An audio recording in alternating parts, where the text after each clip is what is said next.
नमस्कार। मुंशी प्रेमचंद की अमर कथा में से एक कहानी है कायर। तो सुनिए। युवक का नाम केशव था, युवती का प्रेमा। दोनों एक ही कॉलेज के और एक ही क्लास के विद्यार्थी थे। केशव नए विचारों का युवक था, जात पात के बंधनों का विरोधी। प्रेमा पुराने संस्कार की कायल थी, पुरानी मर्यादाओं और प्रथाओं में वो पूरा विश्वास रखने वाली। लेकिन फिर भी दोनों में गाढ़ा प्रेम हो गया था और यह बात सारे कॉलेज में मशहूर थी। केशव ब्राह्मण होकर भी वैश्य कन्या प्रेमा से विवाह करके अपना जीवन सार्थक करना चाहता था। उसे अपने माता पिता की परवाह न थी। कुल मर्यादा का विचार भी उसे स्वांग सा लगता था। उसके लिए सत्य कोई वस्तु थी तो प्रेम थी, किंतु प्रेमा के लिए माता पिता और कुल परिवार के आदेश के विरुद्ध एक कदम बढ़ाना भी असंभव था। संध्या का समय है। विक्टोरिया पार्क के एक निर्जन स्थान में दोनों आमने सामने हरियाली पर बैठे हुए हैं। सैर करने वाले एक एक करके विदा हो गए, किंतु ये दोनों अभी वहीं बैठे हुए हैं। उनमें एक ऐसा प्रसंग छिड़ा हुआ है जो किसी तरह समाप्त नहीं होता।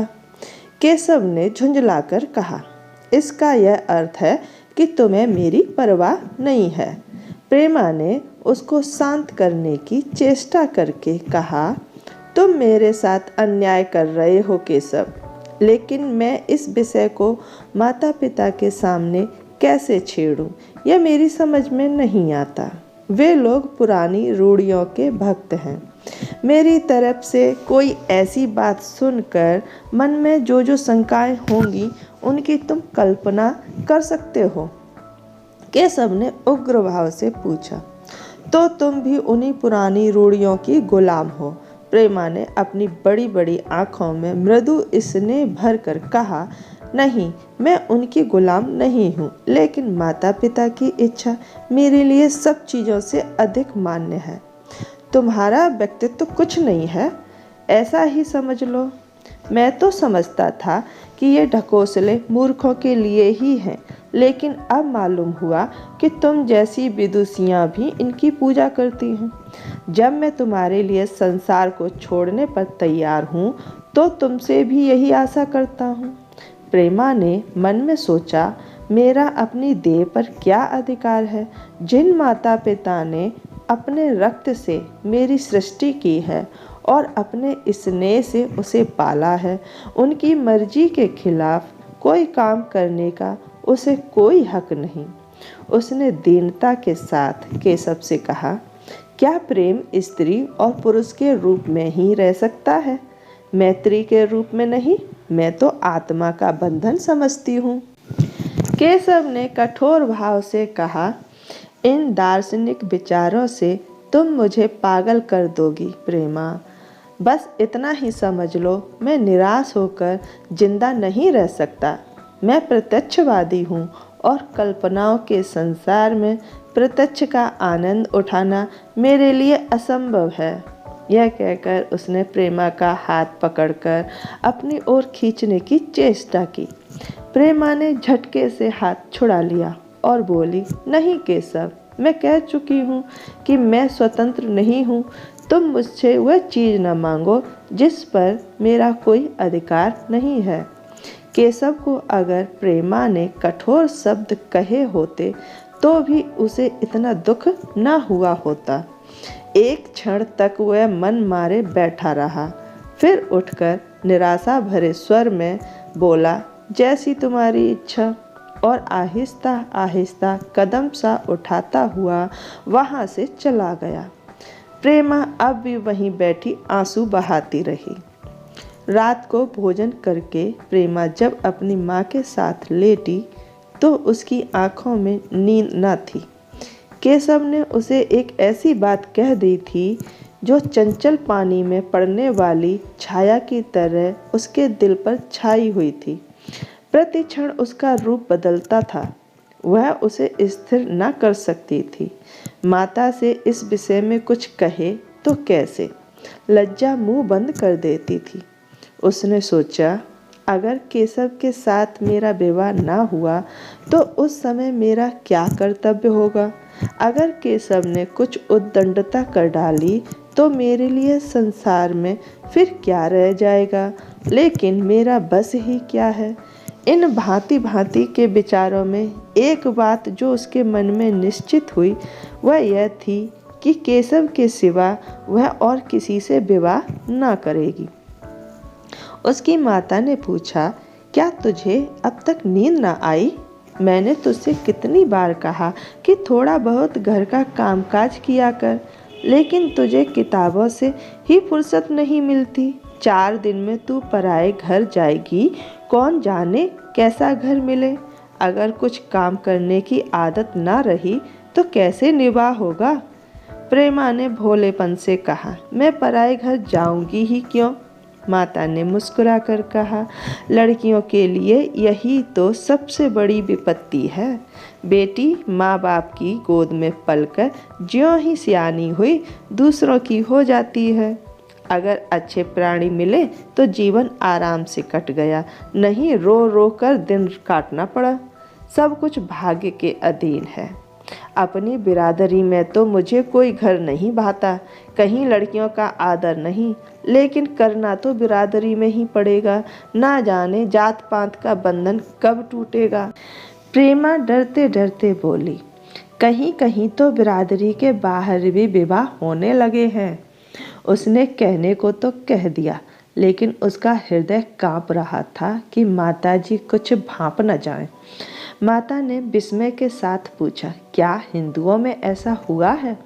फिर उसने आप ही आप उस प्रश्न का जवाब भी दिया, और 2-4 जगह ऐसा भी हो गया, सो उससे क्या होता है। प्रेमा ने इसका कुछ जवाब न दिया। भय हुआ कि माता कहीं उसका आशय समझ न जाए।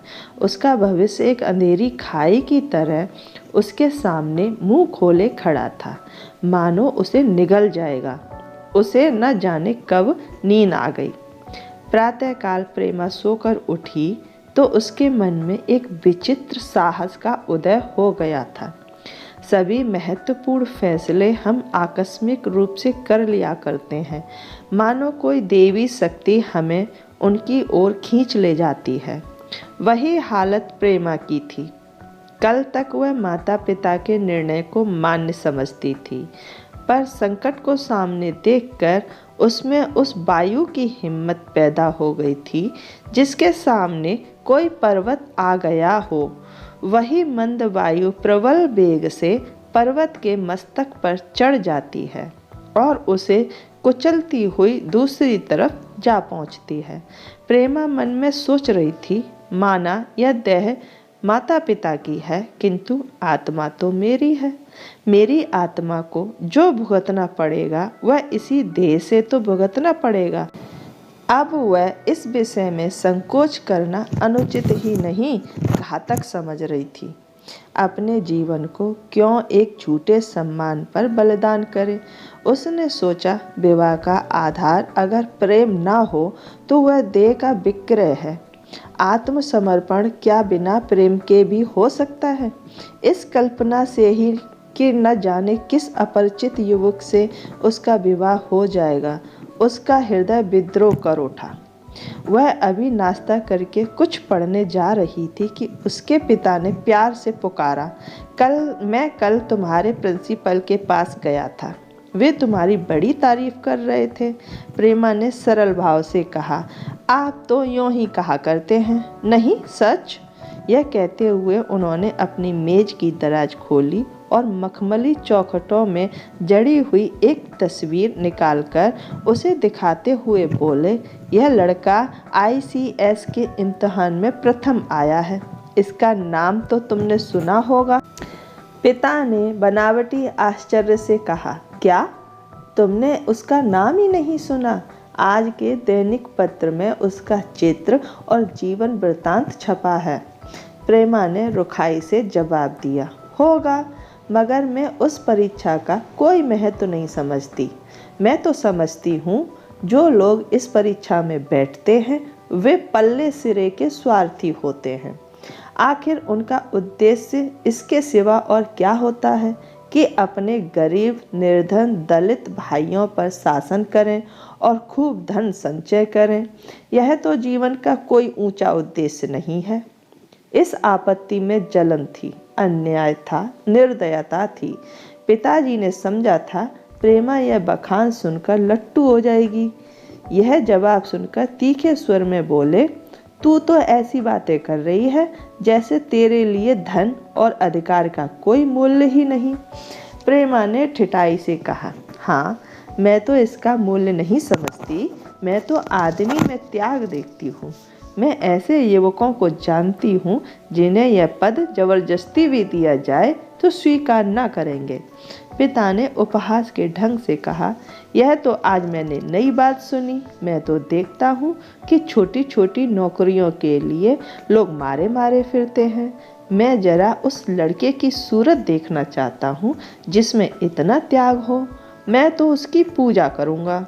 शायद किसी दूसरे अवसर पर यह शब्द सुनकर प्रेमा लज्जा से सिर झुका लेती, पर इस समय उसकी दशा उस सिपाही की सी थी जिसके पीछे गहरी खाई हो। आगे बढ़ने के सिवा उसके लिए और कोई मार्ग न था। अपने आवेश को संयम से दबाती हुई, आंखों में विद्रोह भरे, वह अपने कमरे में गई और केशव के कई चित्रों में से एक चित्र चुनकर लाई जो उसकी निगाह में सबसे खराब था और पिता के सामने रख दिया। बूढ़े पिताजी ने चित्र को उपेक्षा के भाव से देखना चाहा, लेकिन पहली दृष्टि ही में उसने उन्हें आकर्षित कर लिया। ऊंचा कद था और दुर्बल होने पर भी उसका गठन, स्वास्थ्य और संयम का परिचय दे रहा था। मुख पर प्रतिभा का तेज न था, पर विचारशीलता का कुछ ऐसा प्रतिबिंब था जो उसके मन में विश्वास पैदा करता था। उन्होंने उस चित्र की ओर देखते हुए पूछा, यह किसका चित्र है? प्रेमा ने संकोच से सिर झुकाकर कहा, यह मेरी ही क्लास में पढ़ते हैं, अपनी ही बिरादरी का है। प्रेमा की मुख मुद्रा धूमिल हो गई। इसी प्रश्न के उत्तर पर उसकी किस्मत का फैसला हो जाएगा। उसके मन में पछतावा हुआ कि व्यर्थ में इस चित्र को यहाँ लाई। उसमें एक क्षण के लिए जो दृढ़ता आई थी वह इस पैने प्रश्न के सामने कातर हो उठी। दबी हुई आवाज में बोली, जी नहीं, वह ब्राह्मण है। और यह कहने के साथ ही क्षुब्ध होकर कमरे से निकल गई, मानो यहाँ की वायु में उसका गला घुटा जा रहा हो, और दीवार की आड़ में होकर रोने लगी। लाला जी को तो पहले ऐसा क्रोध आया कि प्रेमा को बुलाकर साफ साफ कह दें कि यह असंभव है। वे उसी गुस्से में दरवाजे तक आए, लेकिन प्रेमा को रोते देखकर नम्र हो गए। इस युवक के प्रति प्रेमा के मन में क्या भाव थे, यह उनसे छिपा न रहा।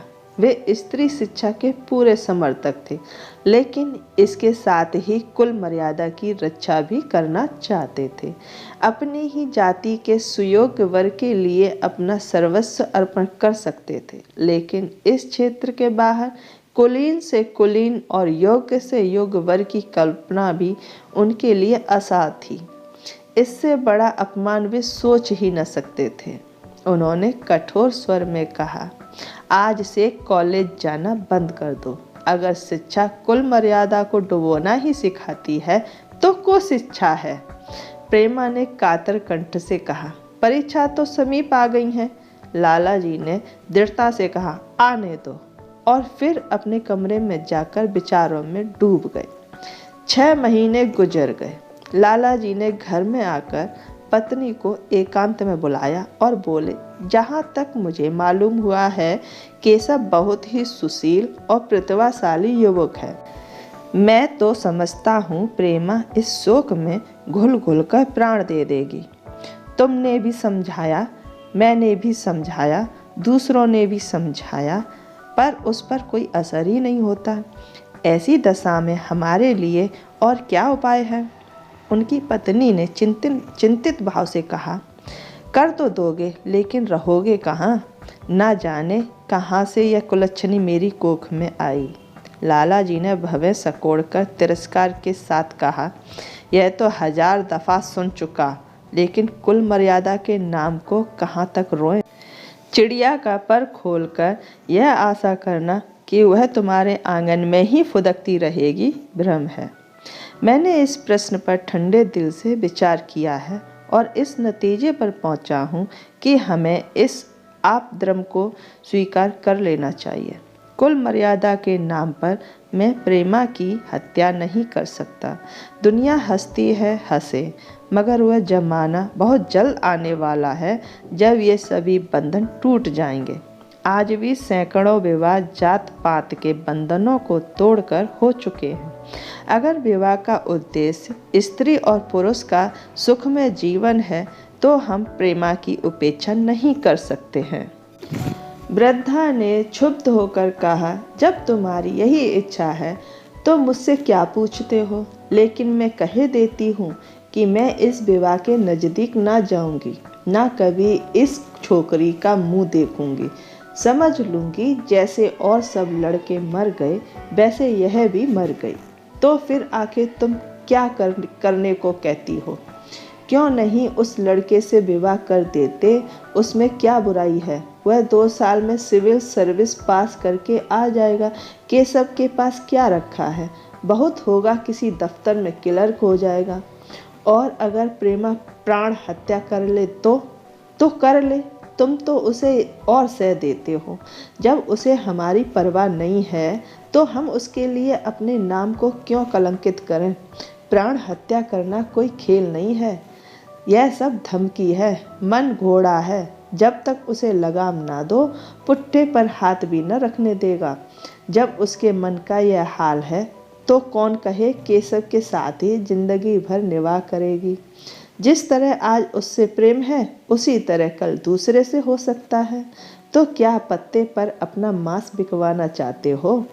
लाला जी ने स्त्री को प्रश्न सूचक दृष्टि से देखकर कहा, और अगर वह कल खुद जाकर केशव से विवाह कर ले तो तुम क्या कर लोगी? फिर तुम्हारी कितनी इज्जत रह जाएगी? वह चाहे संकोचवश या हम लोगों के लिहाज में यूं ही बैठी रहे, पर यदि जिद पर कमर बांध ले हम तुम कुछ नहीं कर सकते। इस समस्या का ऐसा भीषण अंत भी हो सकता है, यह इस वृद्धा के ध्यान में भी न आया था। यह प्रश्न बम के गोले की तरह उसके मस्तक पर गिरा। एक क्षण तक वह अवाक बैठी रह गई, मानो इस आघात ने उसकी बुद्धि की धज्जियां उड़ा दी हों। फिर पराभूत होकर बोली, तुम्हें अनोखी ही कल्पनाएं सूझती हैं। मैंने तो आज तक कभी भी नहीं सुना कि किसी कुलीन कन्या ने अपनी इच्छा से विवाह किया है। तुमने न सुना हो, लेकिन मैंने सुना है और देखा है। ऐसा होना बहुत संभव है। जिस दिन ऐसा होगा उस दिन तुम मुझे जीते न देखोगे। मैं यह नहीं कहता ऐसा होगा ही, लेकिन होना संभव है। तो जब ऐसा होना है तो इससे तो यही अच्छा है कि हम ही इसका प्रबंध करें। जब नाक ही कट रही है तो तेज छुरी से क्यों न कटे? कल केशव को बुलाकर देखो क्या कहता है। केशव के पिता सरकारी पेंशनर थे, मिजाज के चिड़चिड़े और कृपण। धर्म के आडंबरों में ही उनके चित्त को शांति मिलती थी। कल्पना शक्ति का अभाव था, किसी के मनोभावों का सम्मान न कर सकते थे। वह अब भी इस संसार में रहते थे जिसमें उन्होंने अपने बचपन को और जवानी के दिन काटे थे। नवयुग की बढ़ती हुई लहर को वे सर्वनाश कहते थे और कम से कम अपने घर को दोनों हाथों और दोनों पैरों का जोर लगाकर उसे बचाए रखना चाहते थे।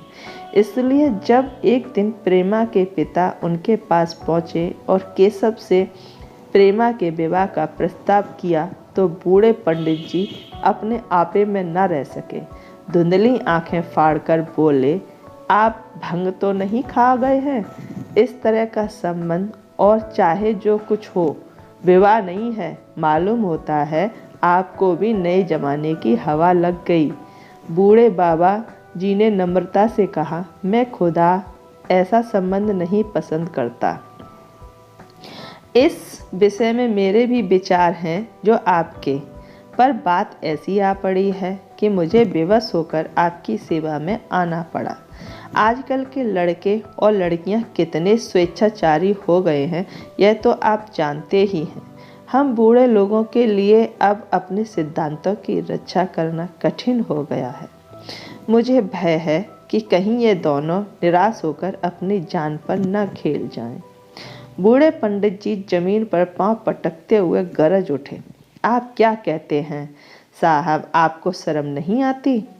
हम ब्राह्मण हैं और ब्राह्मणों में भी कुलीन ब्राह्मण कितने ही पतित हो गए हों, इतने मर्यादा शून्य नहीं हुए हैं कि बनिए बक्कालों की लड़की से विवाह करते फिरें। जिस दिन कुलीन ब्राह्मणों में लड़कियां न रहेंगी उस दिन समस्या उपस्थित हो सकती है। मैं कहता हूँ, आपको मुझसे यह बात कहने का साहस कैसे हुआ? बूढ़े बाबूजी जितना ही दबते थे उतना ही पंडित जी बिगड़ते थे। यहाँ तक कि लाला जी अपना अपमान ज़्यादा न सह सके और अपनी तकदीर को कोसते हुए चले गए। उसी वक्त केशव कॉलेज से आया। पंडित जी ने तुरंत उसे बुलाकर कठोर कंठ से कहा, मैंने सुना है तुमने किसी बनिए की लड़की से अपना विवाह निश्चित कर लिया है। यह खबर कहाँ तक सही है? केशव ने अनजान बनकर पूछा। आपसे किसने कहा? किसी ने कहा। मैं पूछता हूँ, यह बात ठीक है या नहीं?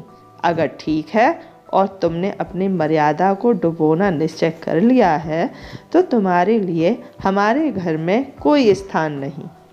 तुम्हें मेरी कमाई का एक धेला भी नहीं मिलता। मेरे पास जो कुछ है वह मेरी अपनी कमाई है। मुझे अख्तियार है कि मैं उसे जिसे चाहूँ दे दूँ। तुम यह अनीति करके मेरे घर में कदम नहीं रख सकते। केशव पिता के स्वभाव से परिचित था। प्रेमा से उसे प्रेम था। वह गुप्त रूप से प्रेमा से विवाह कर लेना चाहता था। बाप हमेशा तो बैठे न रहेंगे। माता के स्नेह पर उसे विश्वास था। उस प्रेम की तरंग में वह सारे कष्टों को झेलने के लिए तैयार मालूम होता था। लेकिन जैसे कोई कायर सिपाही बंदूक के सामने जाकर हिम्मत खो बैठता है और कदम पीछे हटा लेता है, वही दशा केशव की हुई। वह साधारण युवकों की तरह सिद्धांतों के लिए बड़े बड़े तर्क कर सकता था। जवान से उसे उसमें अपनी भक्ति की दुहाई दे सकता था, लेकिन उसके लिए यातनाएं झेलने की समर्था उसमें न थी। अगर वह अपनी जिद पर अड़ा और पिता ने भी अपनी टेक रखी तो उसका कहाँ ठिकाना लगेगा? उसका जीवन ही नष्ट हो जाएगा। उसने दबी जवान से कहा, जिसने आपसे यह कहा है बिल्कुल झूठ कहा है। पंडित जी ने तीव्र नेत्रों से देखकर कहा, तो यह खबर बिल्कुल गलत है? जी हाँ, बिल्कुल गलत। तो तुम आज ही इसी वक्त उस बनिए को खत लिख दो और याद रखो कि अगर इस तरह की चर्चा फिर उठी तो मैं तुम्हारा सबसे बड़ा शत्रु होऊंगा। बस जाओ। केशव और कुछ न कह सका।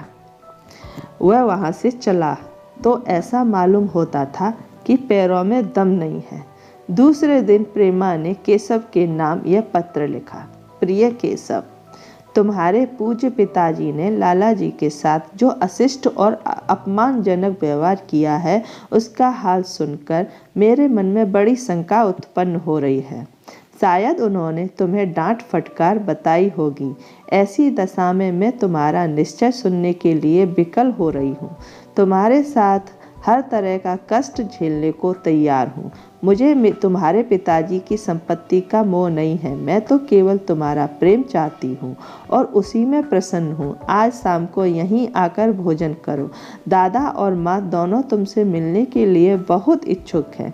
मैं वह स्वप्न देखने में मग्न हूँ जब हम दोनों उस सूत्र में बंध जाएंगे जो टूटना नहीं जानता, जो बड़ी से बड़ी आपत्ति में भी अटूट है। तुम्हारी प्रेमा।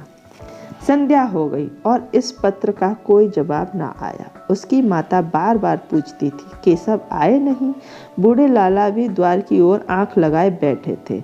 यहाँ तक कि रात के 9 बज गए, पर ना तो केशव ही आए ना उनका पत्र। प्रेमा के मन में भांति भांति के संकल्प विकल्प उठ रहे थे। कदाचित उन्हें पत्र लिखने का अवकाश न मिला होगा या आज आने की फुर्सत न मिली होगी।